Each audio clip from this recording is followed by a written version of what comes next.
Sobrevivendo ao feminismo da quarta onda, Guerra no Ocidente, Dr. Be Real. Este trabalho é uma análise e interpretação minha, que não visa reproduzir os pontos de vista do autor. É uma tradução minha do original em inglês e pode conter pequenas ou eventuais incorreções sem comprometer o entendimento da obra no seu todo.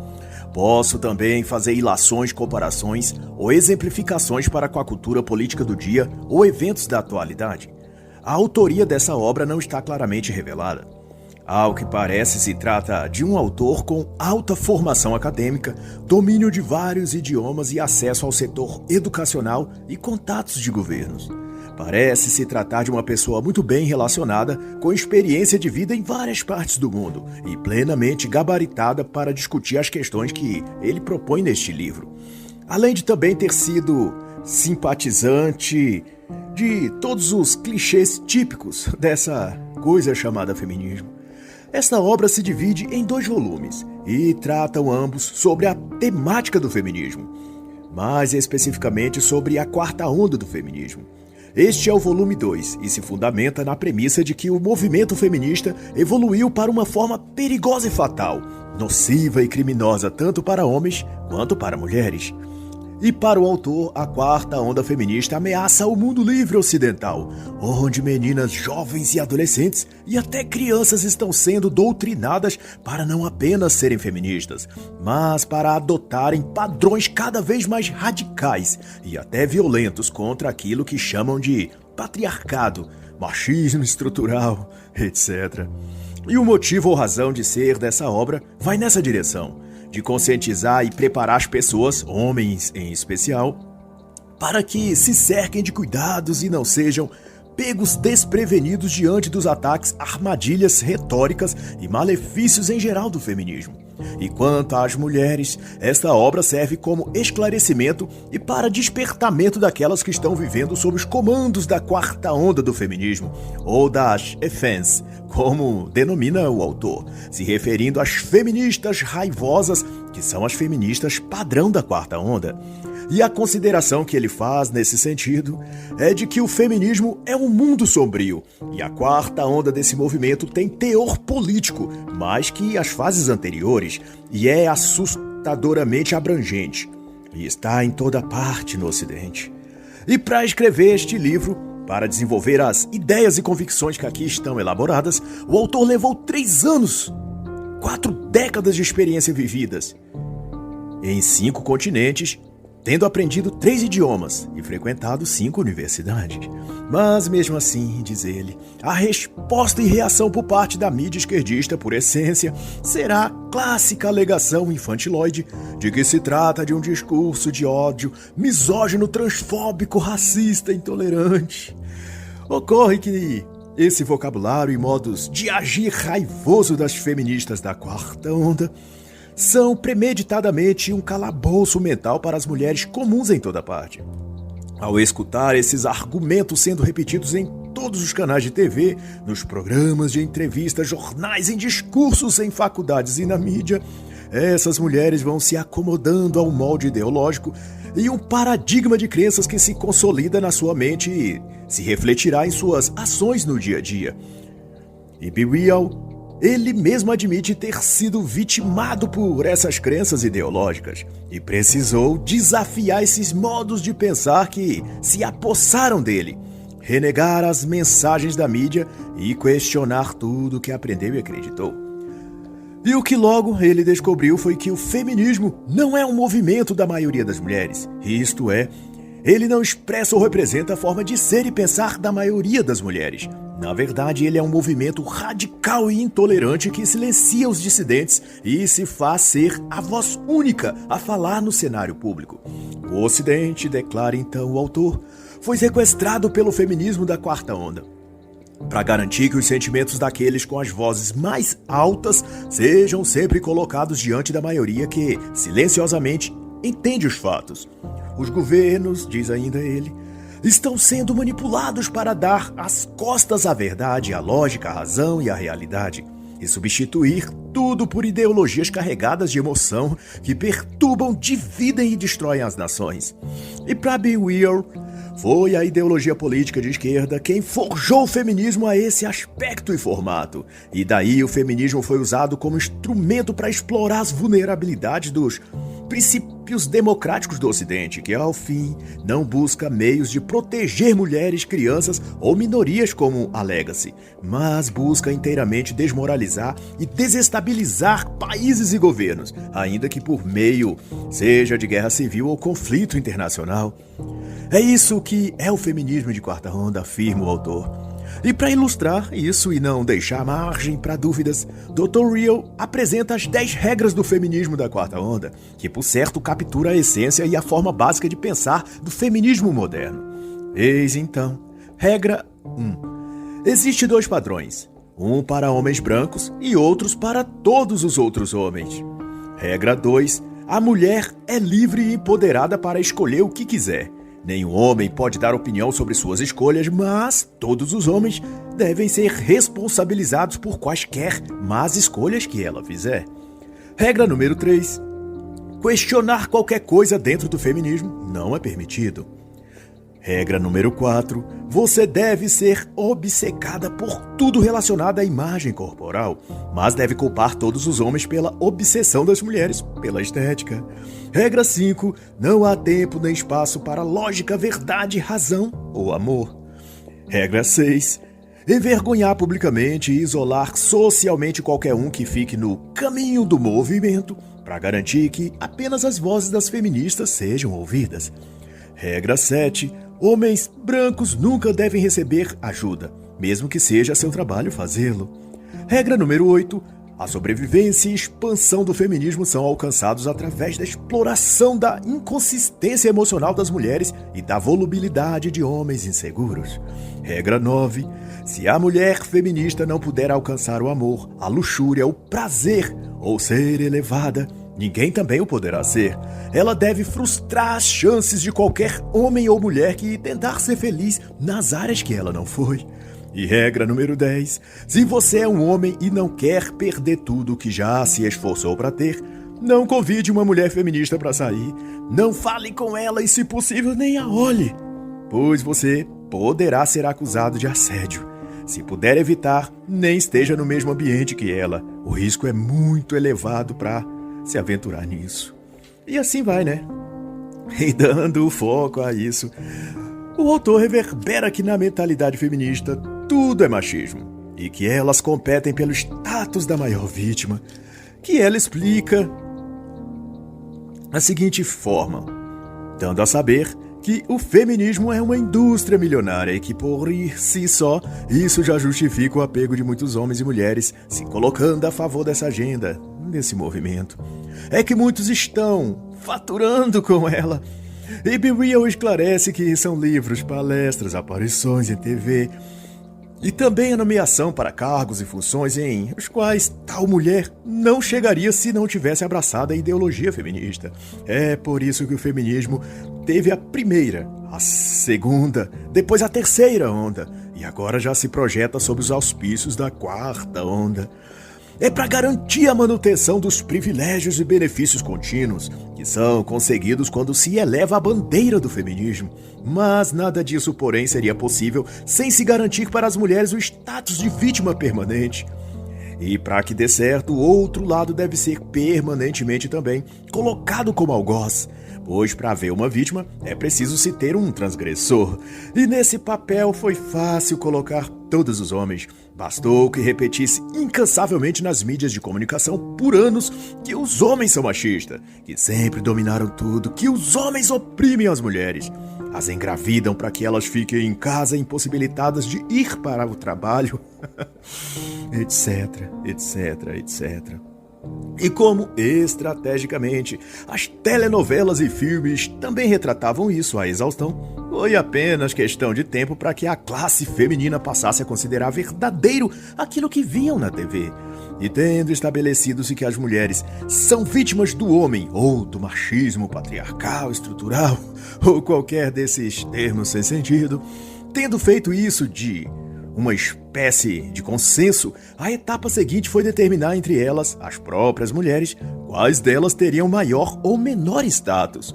Como a disputa é algo inerente à natureza humana, aquilo que elas diziam sobre igualdade não serviu para elas internamente, quando tiveram de competir por privilégios e benefícios, mas entre elas mesmas. E é daí, dessa pataquada feminista, que surge a escala de vitimologia, que tenta definir que tipo de mulheres têm mais ou menos direitos, ou lugar de fala, ou qualquer besteira dessas. E assim está que, quanto mais escura for a sua pele, mais pontos a mulher marca na escala de vítima, isto é, sendo mulher, ela já possui uma pontuação básica, digamos. Se for mulher negra, essa classificação aumenta. Se for mulher muçulmana, ela também é colocada em alta contagem. E o último grau nessa escala é se ela for mulher, mas ser cristã. Daí, não importa se for negra ou o que for, isso a coloca no patamar quase zero da escala. E Dr. Bereal, então, interroga-se, dado esse tipo e método de classificação, em que marca na escala atingiria uma mulher que, digamos, fosse anã, negra, transmuçulmana e que tivesse epilepsia ou coisa assim. Será que ela atingiria o grau de governadora do universo, pelo menos? E o autor diz então que essa escala de vitimologia é projetada, de modo informal e indireto, é claro, sobre as mulheres, e as mais inseguras vão aceitando cada vez mais esses termos e padrões do jogo, embora as regras fiquem acobertadas sem ser diretamente expressas ou acertado entre elas, mas por uma intuição feminina, vamos colocar assim, todas vão adequando-se e aderindo a essas premissas e regras. E ocorre que daí, para ganhar mais pontos, aquelas que estão abaixo no status de vítima começam a produzir mais descalabros contra os homens, ou contra o patriarcado, o machismo, a heteronormatividade. Enfim, de que com isso sua pontuação melhore. Por que você acha que há tantas lacradoras na internet? Ou na sala de aula, no ensino médio, uma pirralha adolescente sempre aproveita uma ocasião para lacrar com algum tipo de humilhação ao seu professor ou a outro aluno do sexo masculino. Ou na faculdade, uma feminista raivosa sempre aproveita uma oportunidade para fazer um homem passar vergonha. Tudo isso é que elas concorrem entre si quem será mais empoderada. E no jogo, feminista empoderada é aquela que é mais vítima do machismo estrutural, da misoginia ou de qualquer ficção dessas. Pois além do status diante das outras feministas, ela ganha também o direito de ser arrogante e mal educada com os homens, pois afinal ela é atacada e vitimada por uma cultura sexista, e o mínimo que deve fazer é se defender. A arrogância da mulher é, portanto, sempre uma legítima defesa, nunca um ataque. E assim vai girando a roda infernal que essas mulheres criam. Quanto mais vítimas são, mais pontos. Quanto mais pontos, maior o status de vítima. Quanto mais vítima ela se sente, mais arrogante, insensível e lacradora ela será. E esse ciclo se retroalimenta indefinidamente. E vira tanto uma loucura que o autor Bereal comenta que já se vê nos círculos feministas de quarta onda absurdos por status de vítima ocorrer entre elas mesmas. Por exemplo, feministas negras, diz o autor, exigir que feministas brancas sejam silenciadas porque têm privilégios brancos. Lésbicas denunciando feministas heterossexuais porque estas gostam de homens e estariam assim apoiando o patriarcado. E também, e que é muito comum na verdade, mulheres obesas, feias ou velhas odiando mulheres magras, atraentes ou jovens, porque essas teriam privilégios sexuais, ou ainda mulheres que são mães solteiras exigindo mais recursos do Estado e do governo para se equipararem às mulheres casadas, porque as casadas teriam mais privilégios por terem um homem como provedor. E o padrão final é esse: quanto maior os pontos de vítima, mais benefícios ela merece.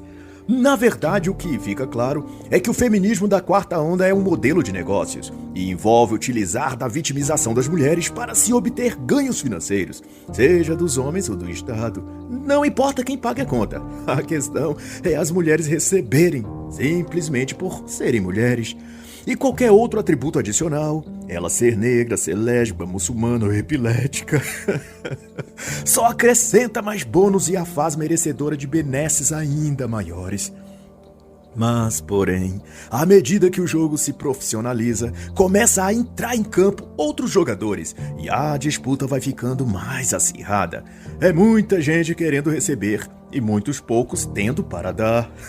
No caso, além das feministas em geral, entra em cena agora os homens trans, as mulheres trans, os gênero fluido, os não binários, os agêneros e toda uma frota de tipos e pessoas que também se candidatam à posição de vítimas sociais, ou do machismo ou do patriarcado, e daí também se dispõe a reivindicar os mesmos benefícios que as mulheres têm, ou que esperam ter.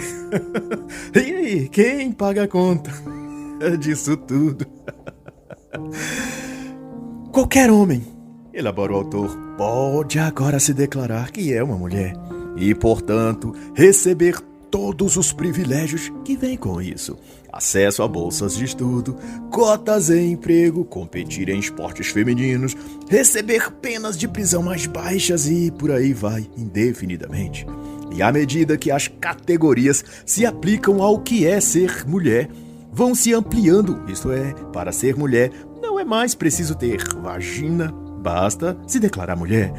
Tanto mais as classificações do que é ser vítima também vão se estendendo, ao ponto de, ao que parece, todo mundo ser vítima de alguma coisa e, portanto, ter direitos especiais, menos os homens héteros, é óbvio. Pois se todo mundo for vítima, quem será o vilão?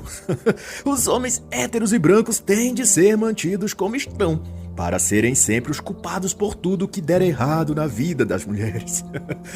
E dos gays, e dos não binários, e dos gêneros fluidos também. Aliás, de todas as coisas mais erradas para sempre, amém.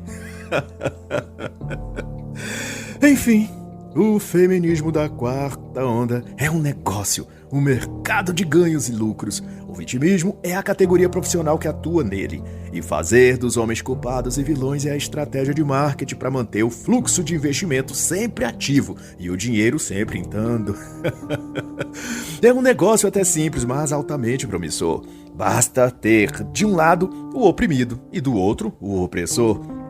E a estratégia para se manter os clientes interessados no produto, que nesse caso é o status de vítima, também é muito simples. Toda vez que as mulheres forem alcançando mais direitos, ganhando mais no trabalho, ocupando altos cargos, desfrutando de vagas em concursos, universidades, na mídia, nos esportes, e por consequência, elas se equipararem mais aos homens, para que não percam sua posição de vítima e do homem como opressor, basta criar novos rótulos e dividir as pessoas novamente em grupos minoritários. Não foi assim que a legenda GLS de gays, lésbicas e simpatizantes foi sendo estendida e hoje já conta com inúmeras letras LGBTQIA. E ainda o sinal de mais no final, que indica que mais algarismos entrarão na composição destes grupos. E a jogada de mestre aqui é que cada um desses grupos terão sempre o mesmo inimigo em comum, o homem branco, hétero, conservador ou cristão, que também se resumirá em um rótulo, o de machista, ou patriarcado se preferir. Tal que assim, trago para efeito de conhecimento que aquilo que o Dr. Bill chama de quarta onda do feminismo, a autora Sophia Folk nomeia de pós-feminismo na obra Apresentando o Pós-Feminismo, lançado pela Totem Books em 1999 nos Estados Unidos. Ela esclarece que o feminismo anterior, ou clássico, que outros autores chamam de primeira, segunda e terceira ondas, foi um movimento diferente, voltado para questões políticas, de direitos, enfim, um movimento pela igualdade entre homens e mulheres, e teria sido mais característico do modelo francês do feminismo, ao passo que nos Estados Unidos a luta das mulheres pelos idos de 1970 em diante não teria sido por igualdade, mas por identidade. Elas queriam demarcar uma posição existencial ao invés de apenas social, econômica ou política. E desde já, essa época, segundo a Sophia Folk, esse feminismo identitário já identificava o patriarcado como um entrave social e um inimigo das mulheres. Assim, a guerra contra o patriarcado, ou seu termo simplificado, o machismo, desde sempre teria sido perpetrado pelo pós-feminismo e não pelo feminismo. Mas, sinceramente, não sei se isso é apenas uma adequação de termos, se na prática uma coisa emana da outra e não faz assim muita diferença. Mas então, de volta ao raciocínio de Dr. Buriel, de acordo com ele, uma vez que mais e mais indivíduos entram na cota de classificação como mulheres, menos espaço sobra no ranking de pontuação como vítimas. E de assim as mais versáteis logo descobriram outra forma de usar o sistema a seu favor e continuar a manter seu status de oprimida. Seria o golpe baixo de usar os seus filhos como instrumentos no seu jogo inescrupuloso. As crianças, vai acentuar o autor, foram e são usadas no feminismo de quarta onda como meios para as feministas manterem seus privilégios e regalias e continuar com o status de vítima e o homem de agressor.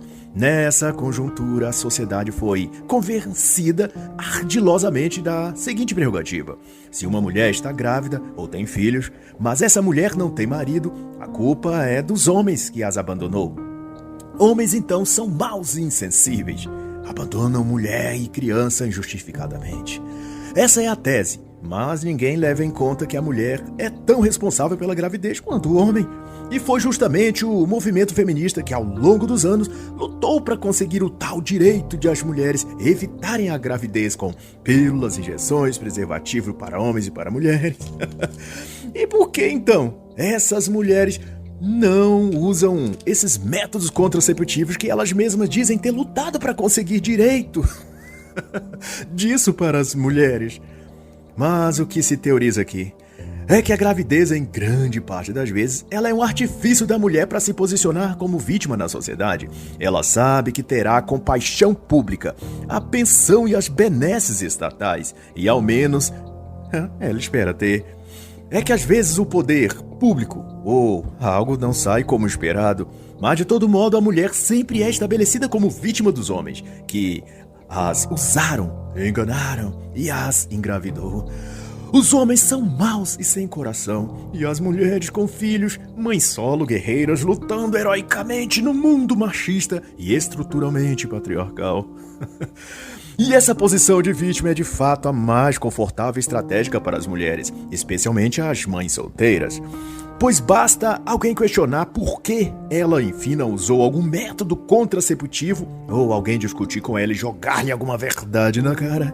O modo como conduziu sua vida na juventude, por exemplo, suas escolhas ruins e sua prepotência de não escutar conselhos de ninguém. Basta ser confrontada e ela recorrerá às lágrimas, chorará, e antes que precise dizer alguma coisa, uma horda de escravinhos masculinos correrá para socorrê-la. E todas as outras mulheres também a acudirão, xingando e vociferando contra aquele que ousou redarguir uma pobre vítima mãe solteira guerreira. Isso ocorre, na verdade, o tempo todo. Dr. Buriel escreve que desde a conversas no bar, encontros em família, na escola ou no trabalho, ou no parlamento, no caso de mulheres com cargos políticos, toda vez que a mulher é confrontada, ela chora e se vitimiza, anulando assim a necessidade de explicar qualquer coisa. Mas curioso que essa mesma fragilidade não é vista minutos antes das lágrimas, quando era ela quem esbravejava contra algum homem, ou acusava o patriarcado de alguma opressão. Mas daí, quando ela é repreendida e vencida no argumento, volta-se para a versão vítima fragilizada e se refugia nas lágrimas e cara de triste. É por isso que a posição de vítima é tão disputada pelas mulheres. É que, como diz o autor, assim ela pode dizer tudo o que quiser contra quem ela desejar, sem ter de escutar de ninguém nada do que não goste ou não queira ouvir, mesmo que seja a verdade. E assim se construiu o lema oficial da quarta onda do feminismo: todos os homens são maus ou idiotas, e todas as mulheres são vítimas oprimidas deles. A condição de vítima, esclarece então o autor, é um salvo-conduto para as mulheres. Dão a elas a liberdade de atacar, xingar, insultar e menosprezar os homens, mas quando então for xingada, atacada, insultada ou menosprezada, num tratamento igual ao que ela ofereceu, daí ela precisa apenas chorar como criança e alegar que está sendo vítima de misoginia, do machismo, do patriarcado. E se tiver filho, Basta exibi-lo e se considerar mãe solo guerreira, e será condecorada com o troféu Vítima Perfeita do Ano. E assim se tem que o Dr. BeReal se põe a tratar um dos temas mais controversos dos últimos anos, o movimento MGTOW, M-G-T-O-W. Ou como o autor diz, o inevitável homem seguindo seu próprio caminho. Esta sigla em inglês se refere à postura que diversos homens, em todo lugar e sem nenhuma liderança ou organização formal, têm adotado e se resume a indivíduos comuns do sexo masculino, que optam por absterem-se de uma experiência matrimonial, no sentido que contrair casamento, terem filhos ou se comprometerem sentimentalmente com o sexo oposto. Alguns buscam não apenas permanecer solteiros, mas como também não ter nenhum tipo de relacionamento amoroso, ou mesmo sexual com mulher alguma. Mas outros até aceitam eventuais relacionamentos como um namoro, mas sem qualquer projeção de aprofundamento da relação. E há, por fim, os que anseiam pelo contato zero com o sexo feminino, nem profissionalmente, nem em termos de amizade ou nada disso. Buscam atingir um patamar de afastamento total para com as mulheres. E para BeReal, isso não deixa de ser uma reação inevitável a uma conjuntura social e cultural que no decorrer dos anos vem destruindo financeiramente, emocionalmente, fisicamente e psicologicamente pais, avós, tios e irmãos. E vendo a derrocada desses homens, um após outro, e com toda a estrutura do Estado apoiando contra os homens e em favor das mulheres, que lhes causam esses danos, é elementar que haja uma fuga ou rejeição daquilo que lhes causa essas dores. No caso, as mulheres em primeiro plano e em segundo o Estado, na sua forma política em especial. O MGTOW, portanto, é resultado do pesado assédio e condenação que os homens vêm recebendo há anos do feminismo.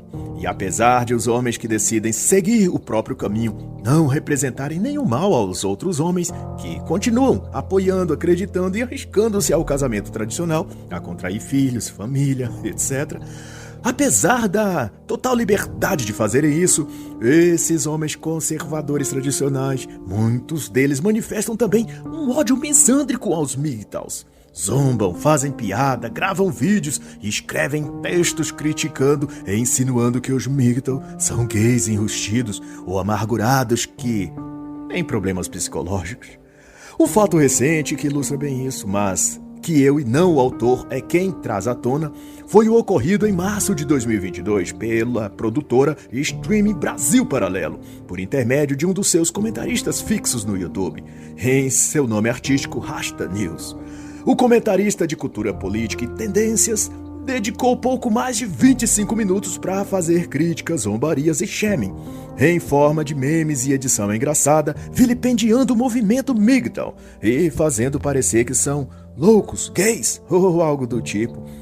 A chamada e descrição do vídeo é tão misândrica que faria inveja a qualquer feminista padrão quarta onda. Fez-se descrito que os MGTOWs seria um bando de rapazes cebosos que se reúnem para falar das mulheres. E também que se trata de um fenômeno deprimente de homens mimizentos e vitimistas que criaram um movimento anti-mulheres. O programa, que intencionaria fazer um jornalismo com humor, como alega, deu lugar a produzir uma misandria com humor, mas ainda pior que o Rasta News e a Brasil Paralelo é os mais de 41 mil, provavelmente a maior parte homens, que deram um like positivando em concordância ao descalabro e manifestação de ódio aos homens que não querem se casar. Porque o fato de alguns homens não querer matrimônio ou filhos afeta tanto pessoas como o Rasta News e demais que integram a Brasil Paralelo, e tantos que curtiram a postagem.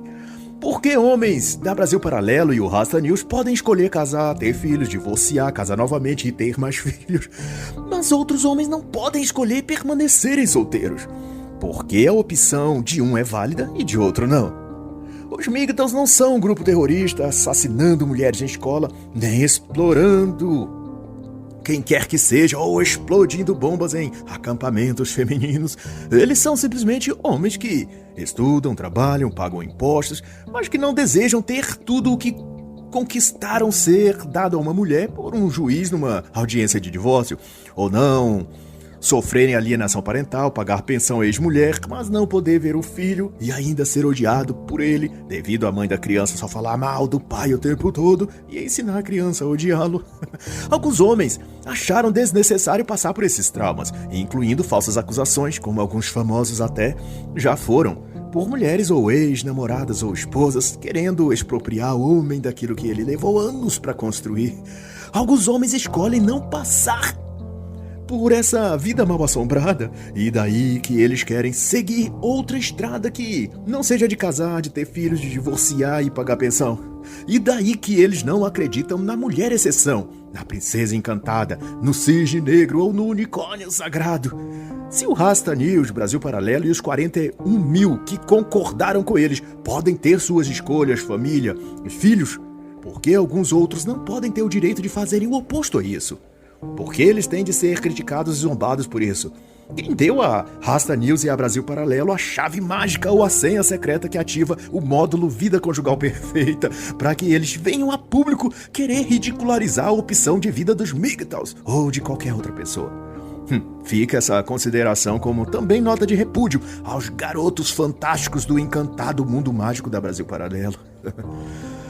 Não obstante, o próprio autor corrobora que, de uma certa forma, os homens estão sendo forçados a trilhar seu próprio caminho, quando se trata de evitar interações, seja profissionais ou pessoais, com as mulheres ocidentais.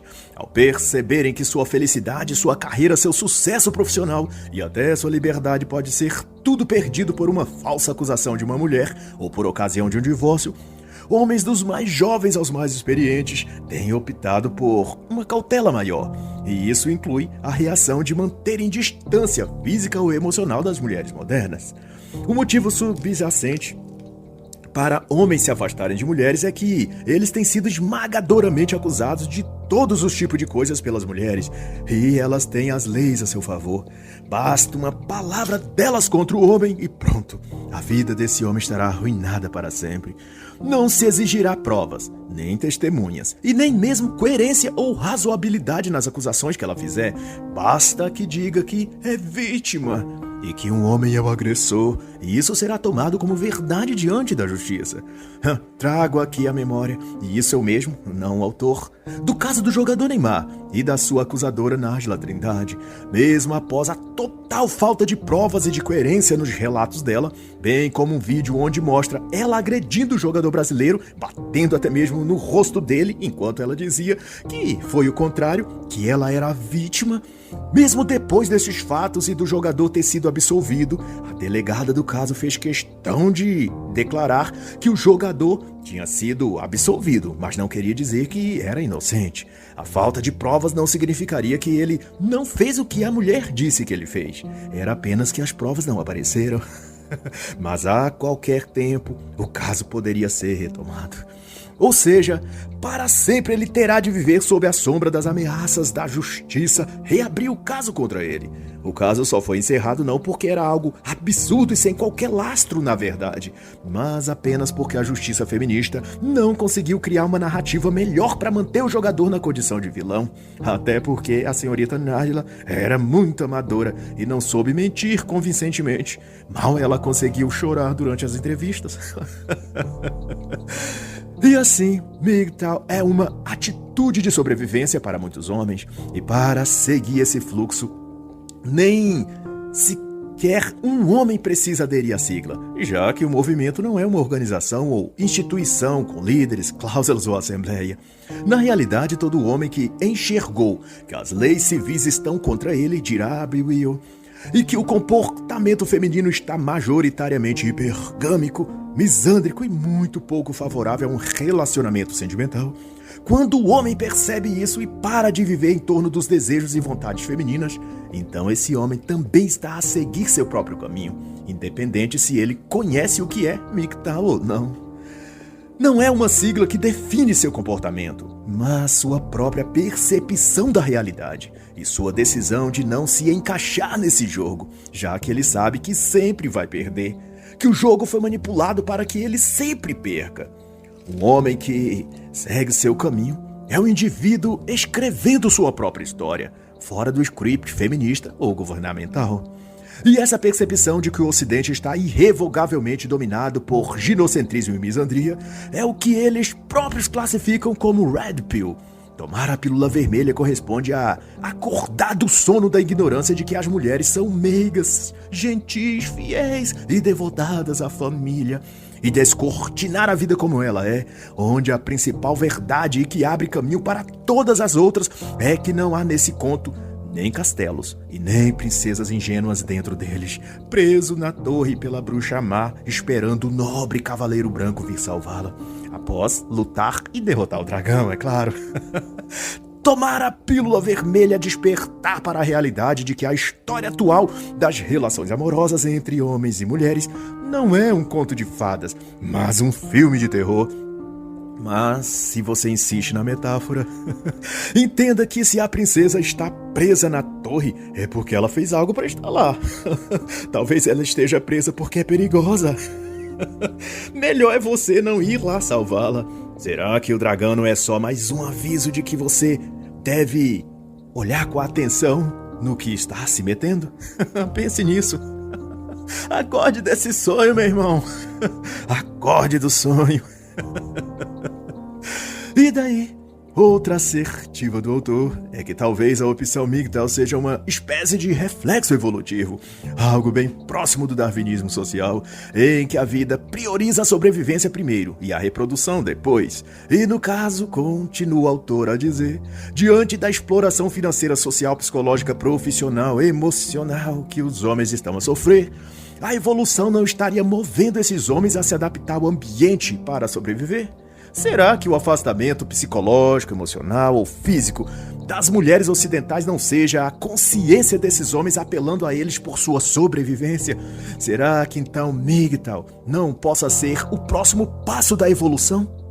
Quem sabe não seja eles homens mais evoluídos e os que vão sobreviver após o colapso civilizacional das relações homem-mulher? Nesse escopo, o Dr. Briel é enfático ao dizer que o que mobiliza os homens a tornarem-se MGTOW não é o ódio às mulheres, mas a autopreservação. E a pergunta que não quer calar é esta: por que quando um homem adota um modo de vida que melhora suas chances de sobrevivência e sua oportunidade de prosperar e de manter a qualidade de vida que escolheram ter, por que quando fazem isso, quando fazem essa escolha, ao invés de casar e ter filhos, isso irrita e incomoda assim tantas pessoas, tanto homem quanto mulheres? O homem que opta por seguir seu próprio caminho, conclui o autor, está dando a si a chance de viver mais e melhor, de construir mais riqueza, de reduzir o estresse e, consequentemente, melhorar a saúde, de ter um nível mais alto de felicidade geral. Mas por que isso incomoda tanto a outras pessoas? E assim Briel define, então, o que é MGTOW na visão dele. É um estilo de vida escolhido por alguns homens de buscar viver conscientes dos atuais riscos do que as leis e envolvimento amoroso com mulheres pode implicar. E esforçam-se, então, para manter um mínimo de contato com elas e alcançar por si mesmos o sucesso em saúde, riqueza, paz mental e prosperidade. E por não compartilharem de um compromisso conjugal, não vivem sob o risco de perder tudo após um divórcio, para depois ver sua ex-companheira desfrutando com outro e tudo que ele conquistou. E se você quiser só um vislumbre disso, anote aí o que contou o autor. Robin Williams, o ator, nunca cometeu nenhum crime e foi pessoa de bem a vida toda. Quando divorciou de sua primeira esposa, foi condenado pela justiça a pagar $50 mil vitaliciamente. Essa ex-esposa. Em seu segundo casamento, em que a esposa pediu o divórcio, outra vez ele foi condenado a pagar também por toda a vida $100 mil a ela. Em 2014, seu terceiro casamento estava em declínio e prestes ao divórcio, ele suicidou-se antes. Tudo que ele investiu e gastou com cada esposa enquanto esteve casado com elas, nada disso é levado em conta. Simplesmente ele é levado à falência no que depender da justiça misândrica e feminista. E aí, você ainda quer considerar que um homem está errado quando decide não se casar nem ter filhos? Você acha razoável se fazer videozinhos xingando e caçoando desses homens que decidem não se casar? Só aviso que quem ri por último ri melhor, tá? Mas essa consideração final sou eu quem faço, não o Dr. Bill. O que ele diz e que resume tudo isso é que as mulheres têm direito a tudo. E os homens, seu único direito é de atender a todas as vontades que a mulher tiver. E para encerrar o capítulo, Bill dispôs-se a responder uma das perguntas mais intrigantes que as próprias mulheres fazem cotidianamente. Quem nunca escutou alguma mulher queixando-se a se perguntar onde estão, afinal de contas, os homens bons? Eles existem? Onde estão os homens de valor? Pois eis a resposta do autor. Eles estão, os homens bons, numa rodovia qualquer, fazendo algum trabalho duro e cansativo no sol, para que você, mulher, possa desfrutar daquilo enquanto passa e nem sequer olha para nenhum deles. O homem bom está enfrentando algum perigo numa guerra no exército ou numa operação de risco como polícia, para que você possa ter um mínimo de segurança e ainda assim postar em seu Twitter uma frase lacradora defendendo o bandido que ele prendeu e condenando por ele fazer o serviço de ter detido quem amanhã poderia assaltá-la ou até matá-la. O homem bom está num canteiro de obras, atrás de uma betoneira ou em cima de um andaime, mas você também não vê, porque só tinha olhos para o benefício que ele te forneceu, a eletricidade instalada, a parede pintada, o piso assentado, porque para você ele é isso, uma mão de obra sem rosto e sem sentimentos. Você quer saber onde estão os homens bons? Estão consertando o computador, o celular ou o iPhone, que você usará para selecionar alphas sheds ou tipos bem-sucedidos para pagar suas bebidas, o camarote no show, ou para te dar emoções fortes num quarto de motel, que ele pagou, é claro. O homem bom, você quer saber? Ele está escondendo-se de você, com medo de uma falsa acusação ou sofrendo a alienação parental que você faz contra ele. Enfim, o homem bom está em toda parte. Ele talvez já até te chamou para sair, ou já se declarou a você em alguma oportunidade, mas o seu ego hipergâmico fez invisível a você. Sua autoilusão de mulher empoderada, de salto alto, mini saia, maquiagem, bebida na mão e uns 20 e poucos aninhos, te dá a sensação irreal de que seu corpo, juventude e beleza te abrirão todas as portas para sempre. E enquanto essa fantasia se manter em sua cabeça, você não enxergará os bons homens que passam ou convivem com você diariamente, porque você procura o que não existe. Um homem que esteja melhor e acima de você, mas que lhe trate como se você fosse melhor que ele e estivesse acima dele. Você não vê o homem bom porque não procura por ele. O que você quer é o homem rico e bem-sucedido. Você quer o mais destacado, o mais estabelecido, o mais valorizado. Mas não que pretenda dar a ele amor e fidelidade. O que você quer é usá-lo como escada para elevar ainda mais o seu ego e humilhar suas amigas, fazendo todas sentirem inveja das suas roupas caras, de suas viagens de luxo e das praias, bebidas e shows em turnê que você nunca teria condições de pagar, porque você não é tão empoderado assim para viver às próprias custas. O homem rico e não o homem bom é o que você procura para financiar a vida de ostentação que você acha que merece. Então, se você se vir perguntando no auge de seus 30 e poucos anos, com rugas nos olhos, flacidez nos glúteos, sem dinheiro e cercada de gatos, mas sem nenhum homem que goste de você o bastante para dividir contigo essa sua vida de merda, e você se perguntar onde estão esse tempo todo os homens bons, a resposta para você é que eles estão ao lado de boas mulheres, que definitivamente não era você. Ou estão seguindo seu próprio caminho. Seguindo então, o autor vai falar sobre o que chamou de as vozes mais altas, não da maioria. Sua constatação é de que a opinião daqueles que em qualquer parte ou lugar marginalizam ou criticam os homens tem suas vozes, ou melhor, seus discursos ampliados pela mídia. Se heterossexuais, brancos e do sexo masculino for vilipendiado, levado ao escárnio ou sofrer de alguma forma, a mídia mainstream fará de tudo para reverberar, ampliada em 1000 vezes aquilo. A mídia seja TV, jornais digitais ou impressos, e a maior parte das editoras de livros ficam felizes em contribuir com as feministas e ser usadas por elas para promover o ódio e perseguição aos homens. E esse ódio é também fortalecido por um sistema jurídico e uma classe política subserviente aos caprichos das feministas raivosas que sobem aos pacos palanques ou tribunas dos parlamentos para esbravejar contra os homens, exigir mais benefícios para elas, para os gays, para os negros. Antes, respeito e valor de um ser humano, vai dizer o autor, eram conquistados por meio de seus valores, ações e moralidade. No feminismo da quarta onda, porém, o valor de uma pessoa está na sua cor de pele ou opção sexual. Se for gay ou negro, merece respeito e oportunidade. Se for branco, hétero e do sexo masculino, só merece ódio e desprezo. Mas são esses que são agredidos e humilhados, que recebem dos meios de comunicação a alcunha de sexistas, racistas e de praticarem discurso de ódio, embora sejam eles o alvo do ódio das feministas.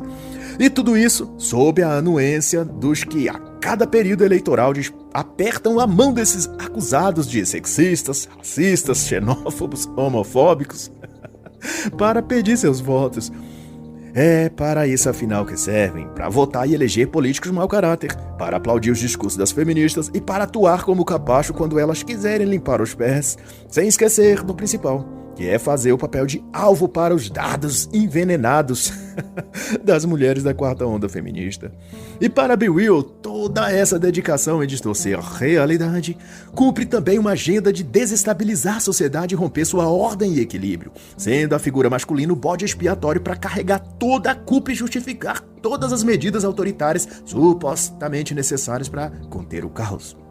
Mas, porém, não significa que homens héteros são a minoria em qualquer lugar. Nada disso.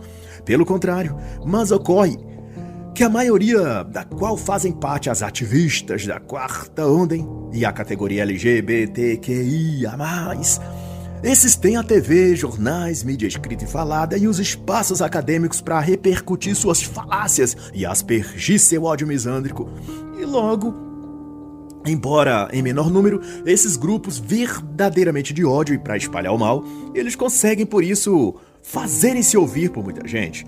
Em outra parte, Be Real discorre que o ativismo vitimista é um sistema de elevação social, e a condição de vítima de uma pessoa está atrelada à cor de sua pele, ao sexo biológico feminino, à sua origem étnica, se for muçulmana, se for indígena, etc. E essas categorias, uma vez enquadrada numa dessas classificações, é alçada ao nível de porta-voz da verdade universal, e tudo o que ela disser deverá ser aplaudido, independente se essa pessoa sabe ou entende do que está dizendo ou não. Nesse caso, ela é uma voz minoritária a ser ouvida por toda uma região, país ou até o mundo. E o autor traz ao assunto o exemplo da ativista e militante da quarta onda, Yasmin Abdel-Mahdi, uma mulher muçulmana negra, jovem na casa dos 20 e poucos anos, 26 anos na época, em 2017, nascida no Sudão e criada na Austrália desde os 2 anos de idade, pelo menos, tendo já, como adulta, vivido em Londres, na Inglaterra. Abdel-Mahdi não tinha uma qualificação profissional específica e nem realizado nada de notável em campo algum da ciência, filosofia, medicina, psicologia ou o que seja. Mesmo assim, desde cedo ganhou muitos privilégios, como pagamento por sua cor de pele, sua condição de mulher e por ser muçulmana da causa pobre, LGBT, feminista. Ela viveu sempre de vantagens e privilégios estatais e foi nomeada para o Conselho de Relações Árabe-Australiana, e tudo o que precisava fazer era promover sua biografia, que se resumia aos blá blá blá vitimistas sobre gênero, discriminação da mulher, preconceito, machismo. A ABC também lhe presenteou com um programa de TV, e seu status de vítima oprimida foi repercutido em cadeia nacional, sempre às custas do pagador de impostos australiano. A ênfase de suas falas era ser negra, mulher e muçulmana, em luta contra o patriarcado, contra o machismo e contra a supremacia heteronormativa branco-burguesa cristã ocidental. Ufa! Deve ser um trabalho bem difícil mesmo a julgar pela extensão do nome. Yasmin Abdel era ouvida por políticos de toda parte. Fazia conferências, ia a jantares oficiais, com até o primeiro-ministro australiano e grandes empresários. A maioria branca, hétero e do sexo masculino. Olha só. Mas que eram poupados das críticas da senhorita Yasmin, talvez porque eram seus padrinhos e financiadores em potencial. Em 2017, ela foi convidada para discutir o tema da liderança na mais prestigiada universidade da Austrália, mesmo sem ter nenhum projeto acadêmico, nenhuma formação, nenhuma realização ou experiência que não fosse se fazer de vítima, por causa da cor negra de sua pele, um discurso de coitadinha e a condição biológica de ser mulher. Mesmo assim, iria ensinar a líderes, professores e técnicos de todas as formações, um feito surpreendente que só foi alcançado porque na quarta onda do feminismo as vozes a ser ouvidas não são daqueles que sejam a maioria e querem representação democrática. As vozes que falarão mais alto no espaço público da opinião serão as das vítimas inventadas do suposto sistema opressor patriarcal.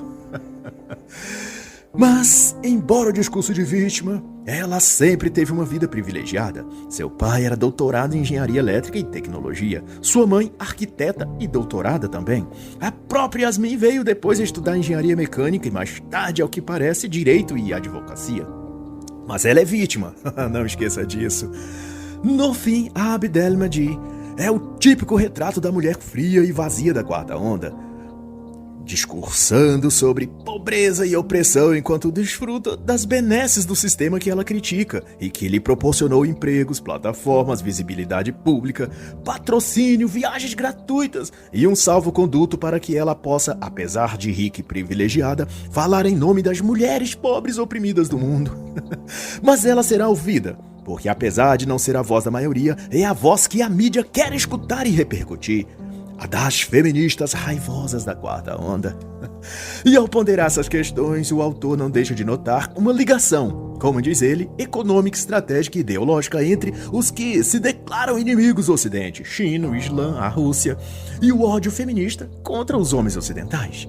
Em certa medida, a cultura ocidental é o alvo comum de todos esses players e, coincidentemente, coaduna com aquilo ou aqueles que a esquerda e o feminismo também odeia e combate.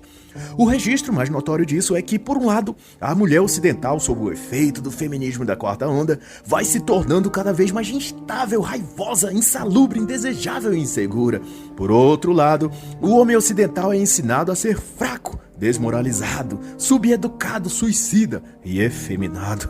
Mas, no entanto, nos países inimigos declarados do Ocidente, como países islâmicos, a China, a Rússia, não se é permitido esses traços sociais e culturais na classe masculina de seus países. Na China, o governo limita e regula o uso de games e jogos virtuais pelos adolescentes homens.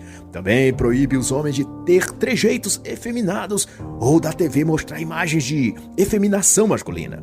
O mesmo na Rússia e nem se precisa comentar nos países islâmicos. Enquanto no Ocidente, há um enfraquecimento dos homens nesses lugares. Há o oposto, o fortalecimento da masculinidade. E, esteja relacionado ou não, o movimento feminista patrocina ideologicamente o mesmo: a diminuição do homem ocidental e o engrandecimento da cultura islâmica, do regime chinês e do totalitarismo russo. A agenda de interesses trabalha em consonância de ideais e métodos. É, no mínimo, de causar estranhamento que, no islamismo, as mulheres são tratadas com profundo desprezo e desigualdade. E ainda assim, os grupos feministas não criticam o Islã nem os governos de países muçulmanos. Nem eles são denunciados pelas feministas, pelos que fazem ou permitem fazer em seus territórios contra as mulheres. Ao contrário, há até uma bajulação em defesa do Islã e do regime da Sharia e do Alcorão. A própria Yasmin Abdelmadjid exaltou o Islã em todos os discursos que fez a vida toda. Chegou a dizer em palestra na Universidade Nacional da Austrália que o Islã empodera as mulheres muçulmanas. Veja só. E sua palestra no TED, que a projetou internacionalmente, tem por título "O que meu lenço significa para você?".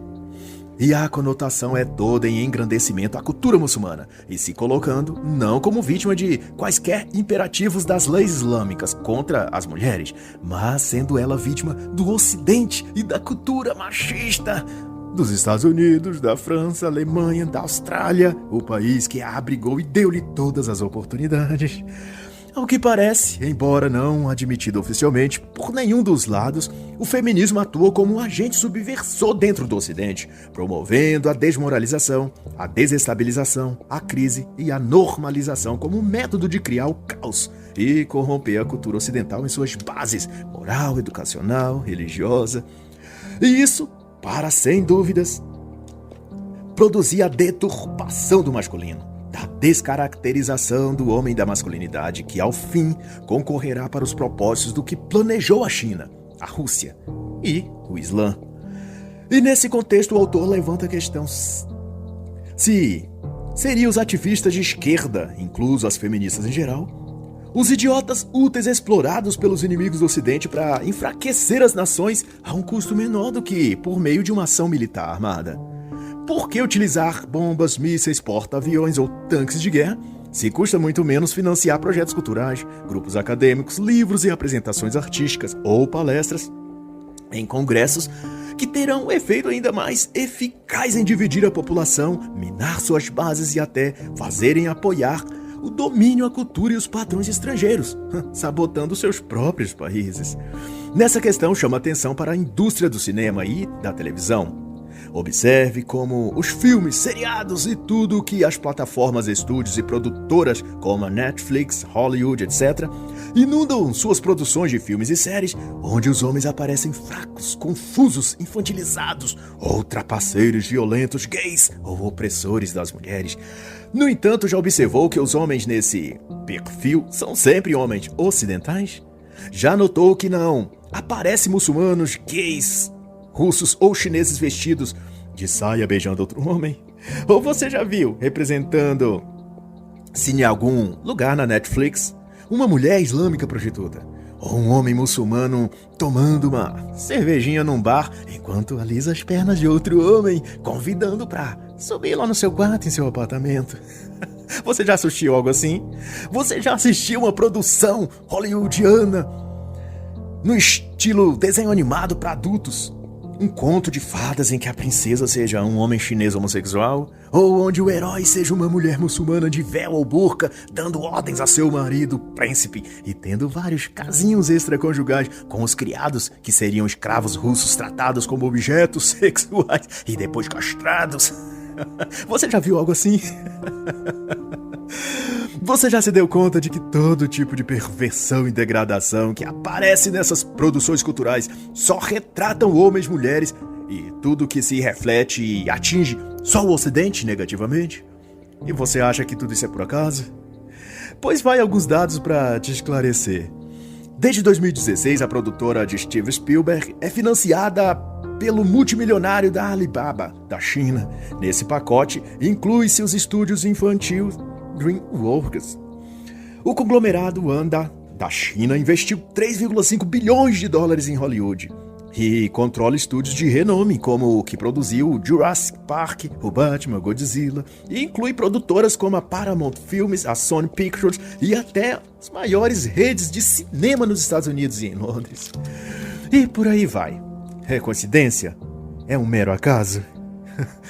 Pois saiba que, não muito atrás, grupos muçulmanos foram interceptados fazendo uma ponte de contato entre radicais islâmicos na Europa e em países árabes. Foi circulado entre esses grupos uma cartilha ou livro, depois capturada pelas autoridades, cujo nome ou título era Bandeiras Negras de Roma. A publicação ensinava e discorria sobre meios e formas desses grupos utilizarem movimentos de esquerda nos países ocidentais, como usar o feminismo, por exemplo, para avançar os propósitos islâmicos para os países ocidentais.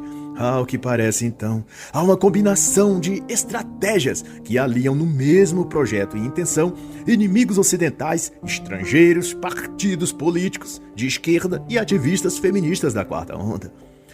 Posto isso, se tem que o feminismo trava uma guerra moderna contra homens e meninos. Em seu jogo, a quarta onda do feminismo serve tanto como idiota útil usado por outras forças e poderosas estrangeiras, como também é ela própria o mestre do jogo, manobrando as mentes e ações de mulheres vulneráveis emocionalmente para impor sua agenda de destruição do sexo masculino.